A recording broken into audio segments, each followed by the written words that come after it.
Have you ever felt like someone controls your emotions with just a glance, a word, or a small action? One moment you're fine, then a criticism sparks an explosion. An unanswered text leaves you feeling abandoned.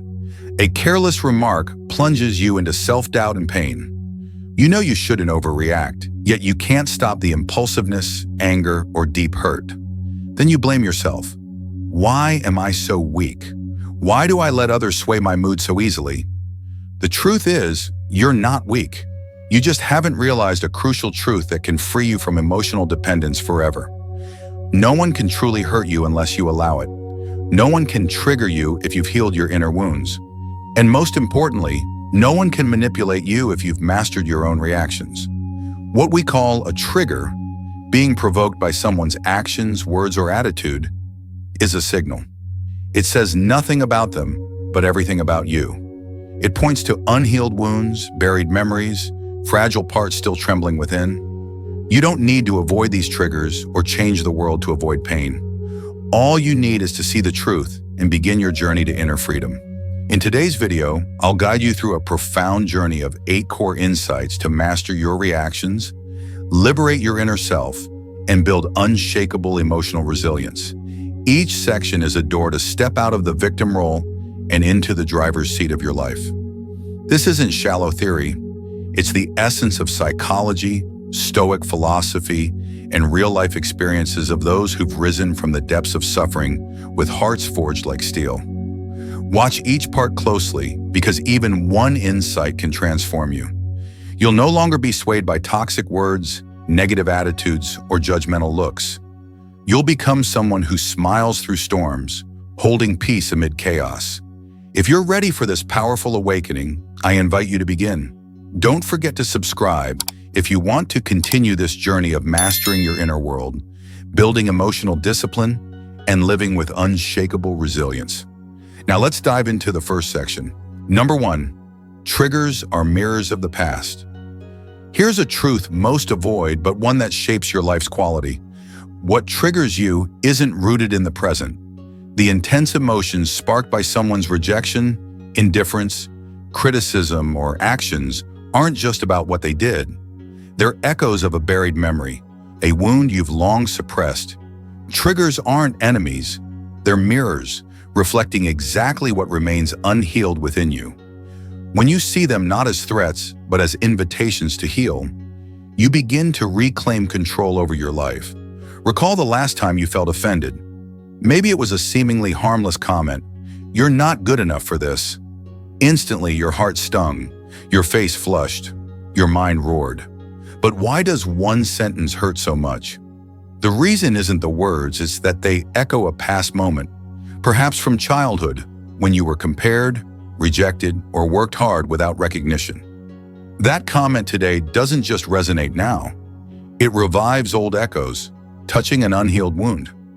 You're not reacting to the person in front of you, but to a shadow of the past rising in the present. Here's the fascinating part. Everyone has unique triggers because each has a distinct history of wounds. Some are hurt by being ignored, others by a lack of praise, or by disagreement. Each reaction traces back to an undigested experience. Those easily hurt aren't overly sensitive. They just haven't learned to read the message behind the trigger. Every reaction is a chance to ask, where's this coming from? What does it remind me of? Am I fighting the person here, or an unaccepted part of myself? Seeing triggers as mirrors is the first step to breaking free from negative emotional cycles. When you realize your reaction isn't entirely someone else's fault, you regain control. Instead of saying, "They made me angry," you say, "This shows me something inside needs understanding and healing." This awareness is power. It shifts you from victim to master, from being led by emotions to leading them. So, what do you do when triggered? First, pause. Don't react instantly. That pause is where freedom begins. Instead of blaming, turn inward and ask, is this reaction familiar? When did I feel this before? With whom? When did I learn to protect myself with this emotion? You don't need immediate answers. These questions open a door to emotions you've avoided. A powerful tool is keeping an emotional reaction journal. Each time you're triggered, write, what happened, how you felt, your response, how it feels familiar, and if you've felt this before. Over time, you'll spot patterns. Maybe you always feel not enough, unworthy, or unloved. These false beliefs, not the person speaking today, are the true roots of your pain. The Stoics call this self-inquiry. Modern psychology calls it pattern recognition and integration. Whatever the name, the core is, freedom starts with awareness. You can't heal what you don't see. Triggers, seen rightly, are maps guiding you to where you need to love yourself more. Instead of avoiding them, welcome and listen. A trigger is a reminder. It's time to heal. This takes patience. You'll still react, get angry, or hurt sometimes. But if you hold even a sliver of awareness amid the storm, you're ahead of countless others stuck in automatic reactions. Each time you stop blaming and start observing, you build an unshakable foundation for inner peace. The best part? Healing your triggers doesn't just free you, it breaks the chain of negative reactions that could spread to others. You stop passing on hurt and start radiating understanding, patience, and calm, a gift to the world. If this sparked a realization, share in the comments a trigger you've experienced and how you now see it differently. It's not just venting, it shows others they're not alone. Hit like, share this with someone who needs it, and subscribe to continue mastering your emotions. In the next section, you'll uncover a shocking truth. Your emotional reactions aren't your nature, they're programmed, and you can reprogram them. Number 2, reactivity is trained, not natural. You might believe you're naturally quick to anger or easily hurt, that reacting strongly to criticism or disrespect is just who you are, unchangeable. But here's a truth to face. Your emotional reactions aren't your essence. They're the result of years, even decades of conditioning. You weren't born snapping at nonsense or feeling wounded by words. You learned it, and anything learned can be unlearned. Reactivity, those impulsive emotional outbursts when triggered, isn't a sign of authenticity, but of an untrained response system. Think back to early childhood. A child doesn't fear strangers, feel inferior when mocked, or humiliated by mistakes. They fall dozens of times learning to walk, yet don't feel inadequate. But over time, the environment programs reactions. A harsh act-show system. Harsh scolding teaches a child mistakes are shameful. A cold glance for expressing emotions signals they shouldn't feel sad or weak. These conditioned responses build up, becoming a reflex system. Someone's distant, you feel abandoned. Someone criticizes, you feel worthless. Someone seems superior, you feel small. But none of these people define you. You're operating on an old emotional map you didn't even know existed. The truth, you're not reacting to the present, but to the past, following patterns it trained you in. Like a programmed machine, you respond with rehearsed behaviors when triggered. A criticism is the signal, anger is the script. But if you observe this program, you can pause it. You can rewrite your inner code. Stoic philosophy teaches you can't control the world, but you can control how you respond to it. Epictetus said it's not events that cause suffering, but how we interpret and react to them. This insight is the foundation for retraining your response system. Step 1. Observe without resistance. When triggered, instead of reacting, pause and watch the rising emotion. Breathe deeply and ask, where's this feeling from? Is it trustworthy? Does it reflect reality now, or just an old wound's echo? Through repeated observation, you create a gap between stimulus and response. In that gap, freedom is born. Instead of lashing out, you can choose conscious responses.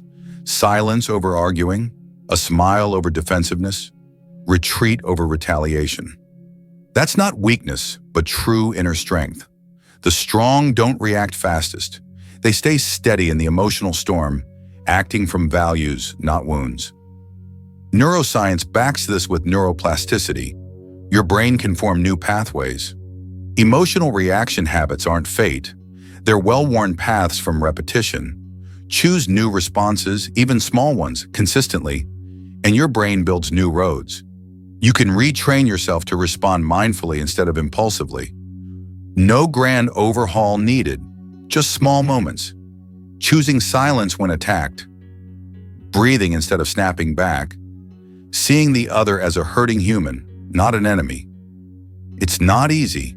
Old reactions feel familiar, like false safety.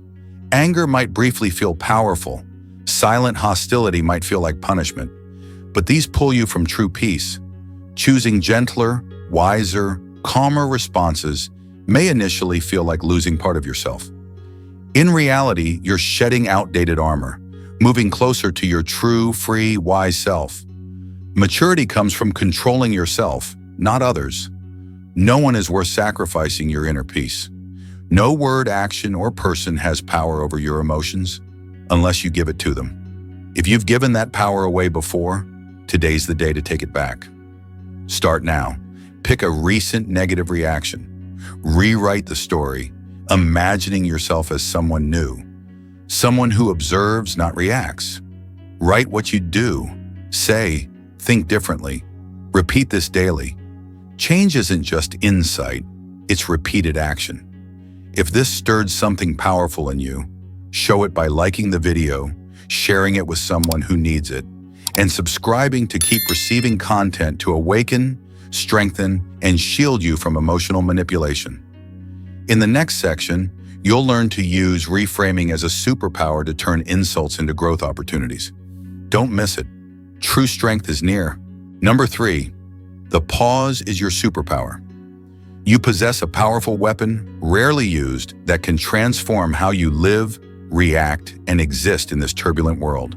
The pause.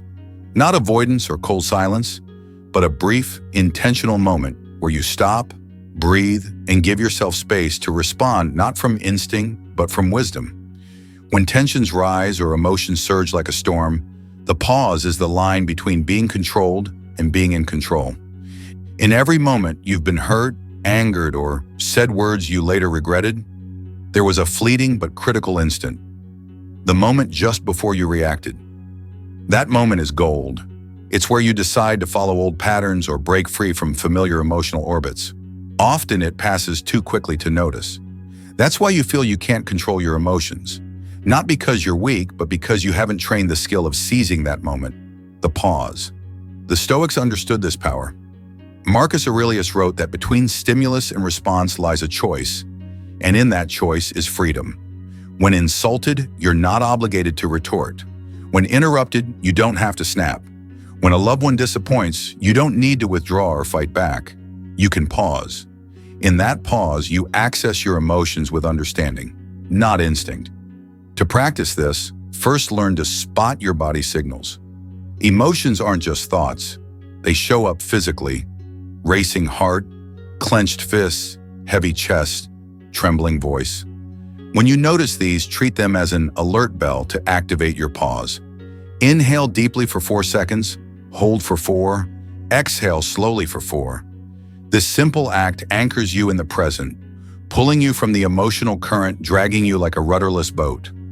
The pause isn't just for calm, it shifts your brain from the sympathetic nervous system, fight or flight, to the parasympathetic. Rest, reason, wisdom. You can't think clearly when stressed. Pausing long enough resets your inner system, letting you decide, should I respond now? Is saying something necessary? Does it matter if they disagree? In military psychology, special forces use tactical breathing in high-stakes situations to avoid panic and stay rational. You're in a battle too, not with external enemies, but with old internal reactions. Victory isn't shouting louder or reacting faster, it's pausing longer. An uncontrollable person pauses to observe what's happening within before deciding how to proceed. Pausing isn't weakness, avoidance, or submission. It's the highest expression of inner strength. The weak react instantly, unable to bear discomfort. The strong accept the emotion, let it pass, then choose their action. Like a samurai, they don't strike in anger, but act from a still mind. Practice pausing in small moments. See a negative comment online? Put the phone down and walk away instead of replying. Someone disappoints you? Write your feelings on paper before sending that angry text. Feel insulted? Step back and ask, is this reaction necessary? What does it achieve? These small acts build the foundation for becoming unswayable by emotions or environments. The pause is also where you align responses with your values: peace, compassion, integrity, not wounds. Don't let fleeting emotions obscure the person you are becoming. Every response either reinforces or dismantles who you are. You have the power to choose, starting with a mindful pause. Psychology shows that just 6 seconds of pausing before reacting triples your chance of a wiser response. 6 seconds, small, but enough to change a conversation, a relationship, even a life. Don't underestimate the pause. It's your emotional survival skill. Practice daily to stay steady when emotions surge, letting you observe, choose, and respond like a sage. If this awakens a hidden strength in you, comment below. I'll start practicing the pause today because I deserve emotional freedom. Like the video, share it with someone who needs it, and subscribe to keep learning tools to master your mind and emotions. In the next section, you'll discover why reframing is the key to turning pain into strength and enemies into guides. Don't look away, you're already changing. Number 4, emotional intelligence is disciplined clarity. In a chaotic, noisy world where emotions surge like sudden storms, one thing distinguishes the emotionally mature from those controlled by their feelings: emotional intelligence. It's not about being cold or cutting off emotions to become heartless. Emotional intelligence is disciplined clarity in observing, processing, and navigating your emotions and others. It's not just empathy, it's maintaining lucidity amid the undercurrents of emotion flowing through every interaction, word, and action. Emotional intelligence isn't learned from books, it's forged through practice. Not from a few minutes of morning meditation while claiming enlightenment, but from conscious choices in the toughest moments. When misunderstood, instead of snapping or rushing to explain, you ask, what emotion drives them? Am I responding from clarity or pain? That's emotional intelligence. You don't react, you reflect. You don't resist, you observe. You don't aim to win, you seek to understand why things unfold as they do. The Stoics grasped this deeply. They weren't emotionless. They recognized emotions, gave them their place, and didn't let them cloud truth. Seneca likened emotions to floods that can destroy a city if left unchecked. Emotionally intelligent people have a mental drainage system. They sense when emotions build, create space for a pause, and release inner pressure without harming others. This is the art of living, not just communication.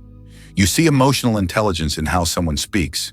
They aren't rattled by criticism, don't manipulate with guilt or prolong silence, and never weaponize emotions. They choose words like precise tools, accurate, timely, impactful, without harm.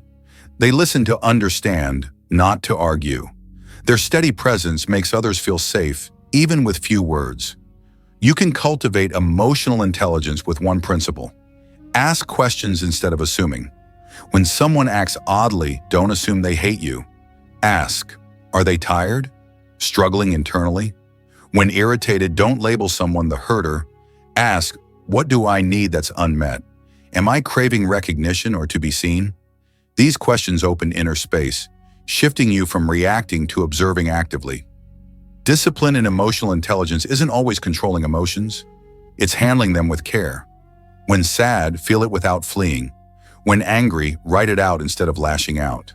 When envious, face it instead of denying. This discipline is a commitment to live honestly with emotions without letting them define you. Emotions become companions, not drivers. Don't see emotional intelligence as a luxury. It's a survival skill in turbulent times. When the world is uncertain and relationships fragile, the survivor isn't the loudest reactor, but the one with disciplined clarity. When others lose control, you hold your inner axis. When arguments flare, you choose timely silence. When emotions surge, you stay steady. That's unstealable strength. A simple tool: keep an evening emotion journal. Note 3 things: what you felt today, where it came from, and how you responded. Be brief, be honest. Over time, you'll see patterns. Some emotions repeat not because others are wrong, but because an inner wound needs healing. You'll shift from being controlled by emotions to managing how you process them. Emotional intelligence doesn't mean always being nice. Sometimes the wisest response is walking away, not replying, or ending a toxic exchange. It's knowing your boundaries and not letting anyone, including yourself, cross them. It's choosing when to speak truth or stay silent to avoid fueling anger. This quiet, unshowy strength makes you unshakable. If you're in a phase of inner conflict, reacting too fast, saying things you don't mean, or regretting actions, now's the time to practice emotional intelligence. You don't need to change everything at once. Start with one moment daily, choosing a question over a retort, a breath over a reaction, a journal entry over stewing in anger. These small steps lead from vulnerability to resilience. If this shows you that you're not ruled by emotions, but can guide them with discipline and clarity, comment, "I choose awareness over reaction." Like the video, share it with someone needing light in their emotional chaos, and subscribe to keep building your strongest, calmest self. Next, you'll explore psychological boundaries and why they shield your mental peace from others' emotional storms. Don't miss it. Number 5, reframing is your superpower. Something miraculous happens not when circumstances change, but when your perspective on them shifts. That's the power of reframing, a skill few master but a true superpower in freeing you from cycles of hurt, anger, and negative reactions. In a high-pressure world, you can't control everything that happens, but you can control how you interpret and respond. The moment you change your lens, you stop being a victim of circumstance and become the architect of your life's meaning. Reframing isn't self-deception, sugarcoating, or pretending everything's fine. It's the art of choosing a perspective that heals and empowers, rather than dragging you into anger, bitterness, or surrender. Those who reframe wield the highest form of emotional intelligence, the ability to craft a truth that serves the mind while staying honest with reality. A failure can be seen as humiliation or a profound lesson. A departure can be betrayal or a chance to return to yourself. It all depends on the frame you place around the event. Stoic philosophy nails this. Epictetus said we're not harmed by what happens, but by how we view it. A powerful truth: events don't crush you, your assigned meaning does. Thinking, "I was abandoned because I'm not enough," traps you in a victim frame. Reframing it as, "I was left because they're not aligned with my growth," shifts you to clarity. You feel different. You breathe easier. You reclaim your power. Reframing isn't just for big moments. You can practice it daily. When someone says something negative, instead of, "They're insulting me," think, "They're reflecting their own pain." When work falters, rather than, "I'm worthless," try, "This is a chance to build patience and refine goals." A small shift in questioning or interpreting a situation can transform your emotions and responses. Reframing also heals the past. We all carry painful memories, betrayals, disappointments, humiliations. If you keep retelling them as a victim's tale of injustice, you lock yourself in a mental prison. But retell them as a wiser adult, seeing every event as part of your growth, and healing begins. Not because the past changes, but because its meaning does. Take someone belittled by family. If they see it as unfairness, they carry anger. Reframing it as, "Being overlooked taught me to validate myself and build inner strength," turns the same event into fuel, not baggage. A betrayed lover who views betrayal as an unhealable wound stays suspicious forever. But saying, "I needed that to know I deserve honesty," makes betrayal a lesson, not a curse. Key to reframing is changing your questions. Instead of "Why me?" ask, "What's this teaching me?" Instead of "How do I survive this?" try, "How can this make me deeper, kinder?" Your questions shape your frame, and your frame decides whether you live in suffering or growth. Questions are the key. Reframing doesn't dodge truth. It faces it with a broader mindset. You accept pain without letting it define you, see cruelty without becoming a victim, and pass through darkness without losing your light. That's reframing's power, turning adversity into raw material for resilience. Practice by writing down 3 daily events that upset you, then reframe each. Ask, if I saw this as a wiser self, what would I understand? Write the new story. Day by day, you strengthen a mental muscle, seeing events from inner power, not pain. Reframing frees you from needing to control others. When you see people act from their own awareness or wounds, you stop personalizing their behavior. Their coldness isn't your fault. Their lack of recognition doesn't diminish your worth. You see, their actions echo their story, not mine. This stops triggers. You find peace, not because the world softens, but because you've cultivated inner clarity. If this feels clarifying, lightening, you're grasping reframing's power. You don't need a fair world to live with value. You don't need others' understanding to feel whole. You just need to retell your story with a voice of strength, learning from every experience unbound by the past. Share a reframing experience in the comments. I'm learning to retell my story with clarity and growth. Like the video to spread this message, and subscribe to keep growing with deep insights from philosophy, psychology, and life. Next, you'll explore detachment, intentional release, and why it's the door to escaping emotionally controlled pain. See you there. Number 6, psychological boundaries protect peace.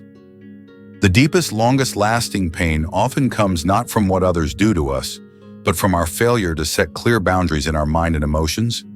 You may have heard of psychological boundaries, but rarely been taught how to build them properly.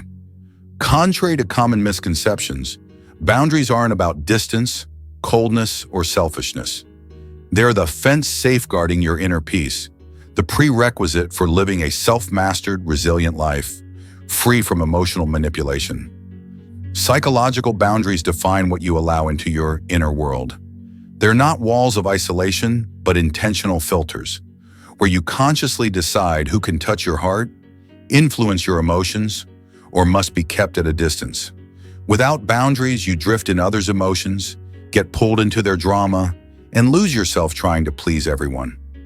Why are boundaries crucial for overcoming emotional triggers?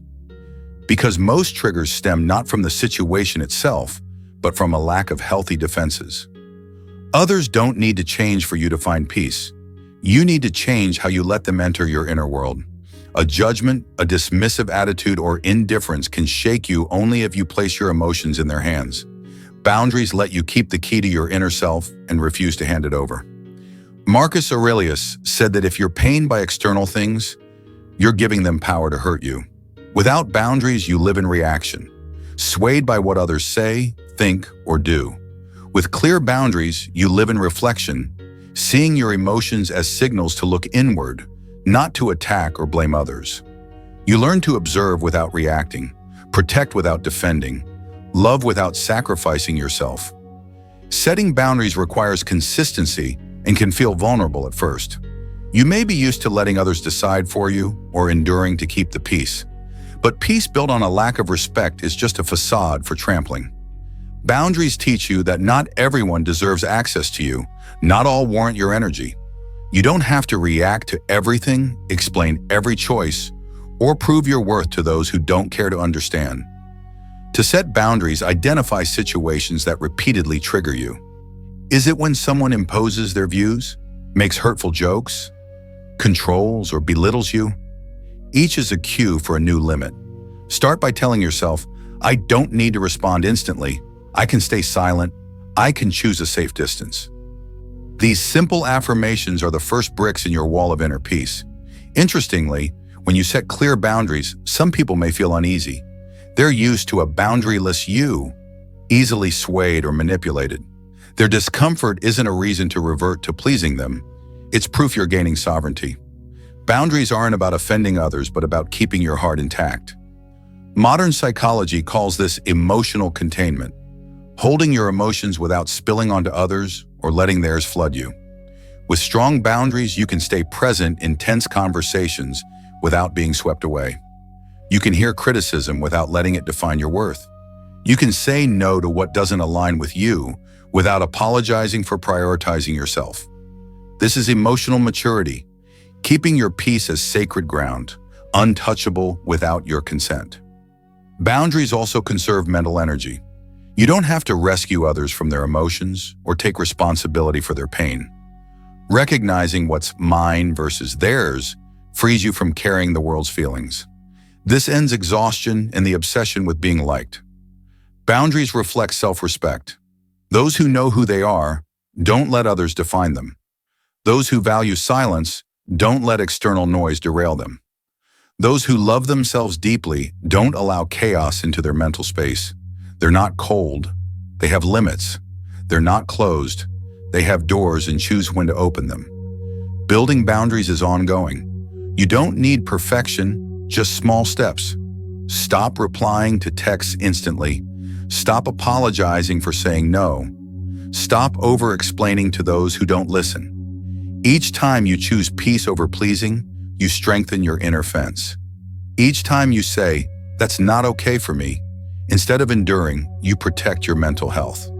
If this resonates, if you felt dragged by others' emotions, it's time to build stronger boundaries. Share in the comments. I'm learning to protect my peace with healthy boundaries. Like the video, share it with those struggling with emotional wounds, and subscribe to continue this deep healing journey.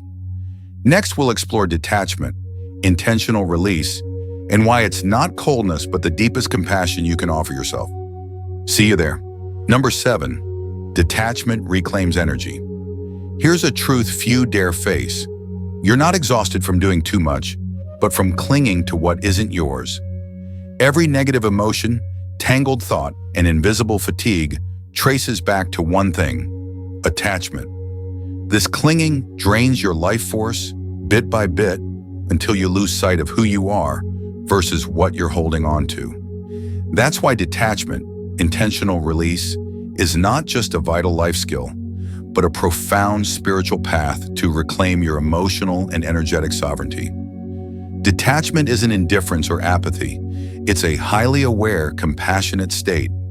You don't deny emotions or reality. You choose not to be swept away.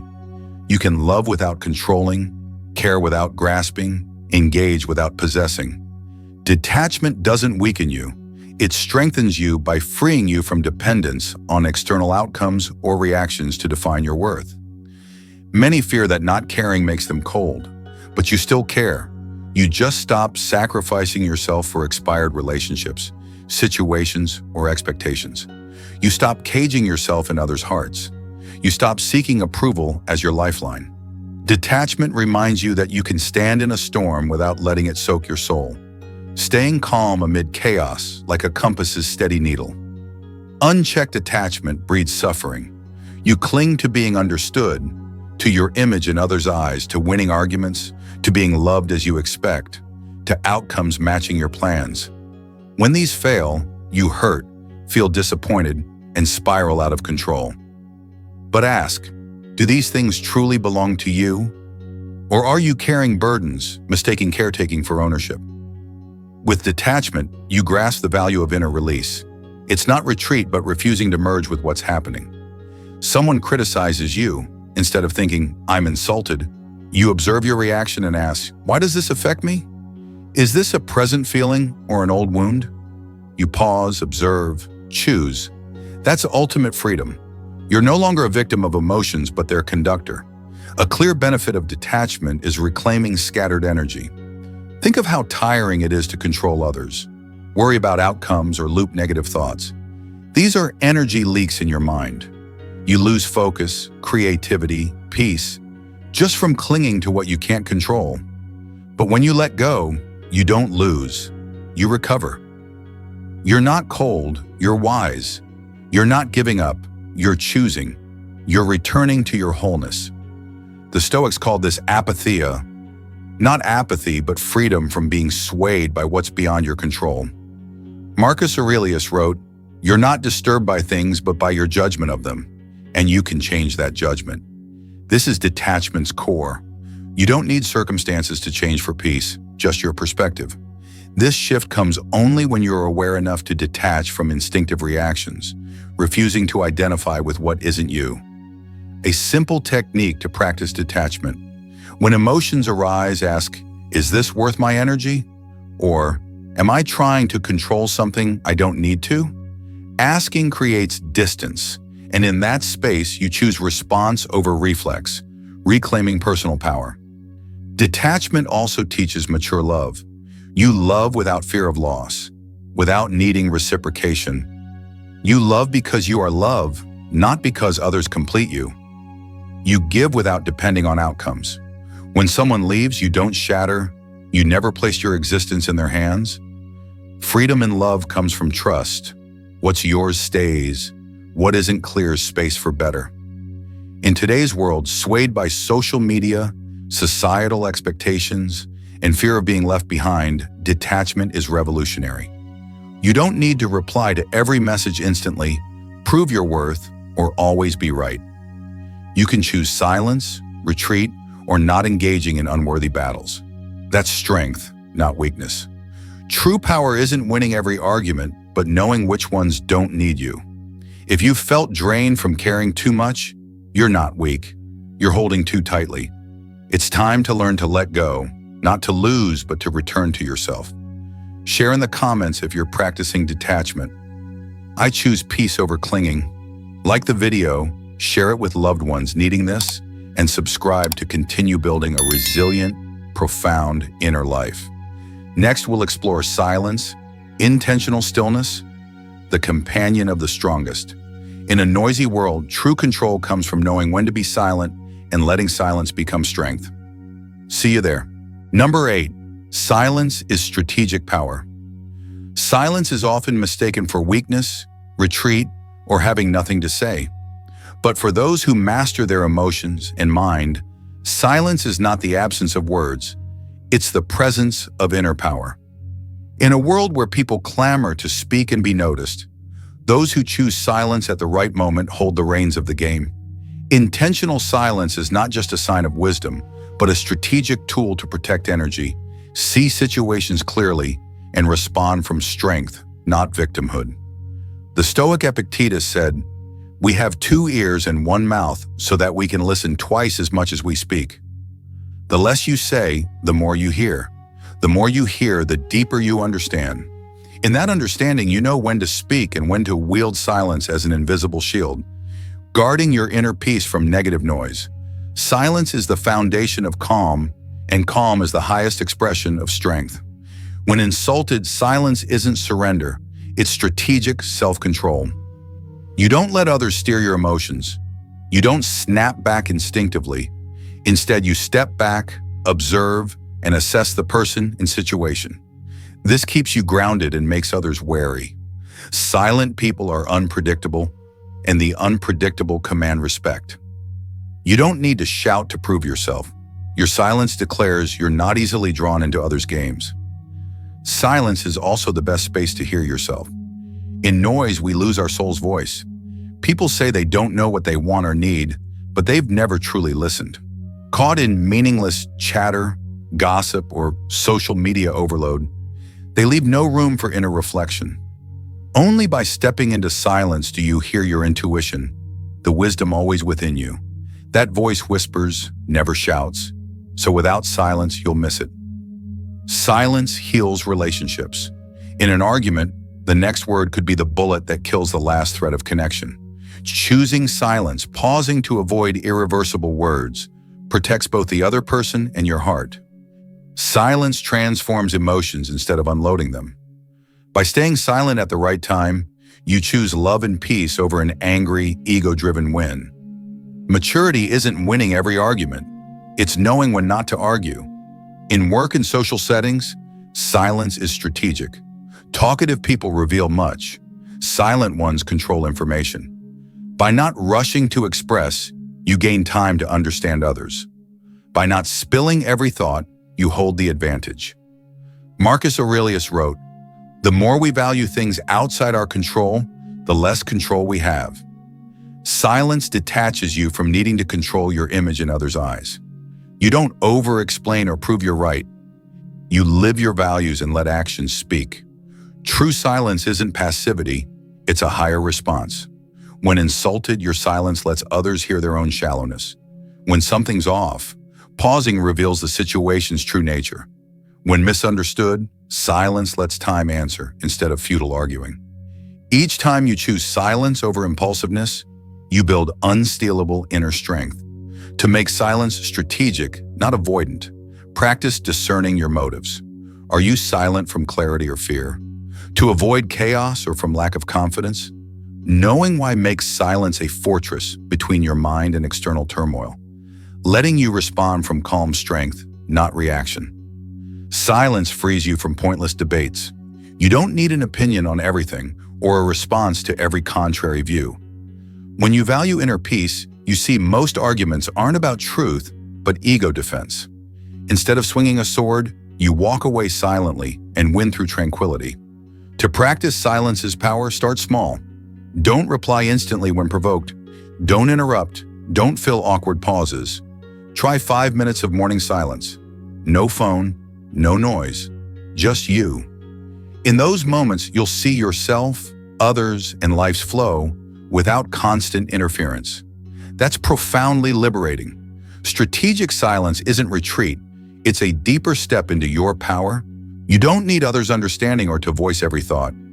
You just need self-clarity, letting your energy speak. Don't fear silence. It holds a strength the noisy world can't offer. If this reshapes how you view reacting to life, share your favorite insight in the comments. Subscribe, enable notifications, and share this video with those under pressure, in conflict, or lost. Your small act could be their beacon. You've passed through 8 gates of awareness, each a truth empowering you to reclaim control over your emotions and life. You've seen that reactions aren't instincts but habits you can reshape, that what hurts you isn't the present, but unhealed echoes of the past. You've learned strength lies not in resistance but in pausing, reframing, and moving forward with resilience. Above all, you've realized no one can touch your inner world unless you allow it. No one can trigger anger, pain, or insecurity in you unless you let them.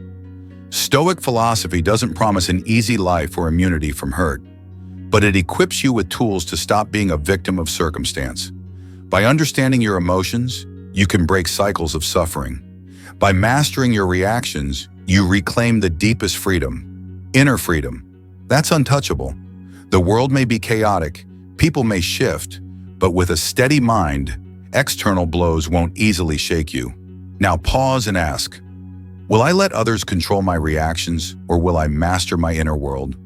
Will I stay trapped in old wounds or break free today? The choice is yours. No one can live, feel, or weather your storms for you. But you're not alone. We're here with you on this journey of awakening, growth, and liberation from invisible chains that have held you back for years. If this video touched your heart, share it with someone stuck in emotional turmoil, hurting, or seeking peace. It could be an invaluable, invisible gift to continue exploring your inner world, building emotional intelligence, and cultivating inner peace.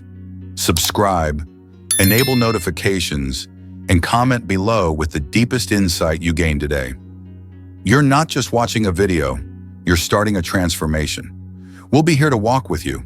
This isn't just philosophy, it's a way of life.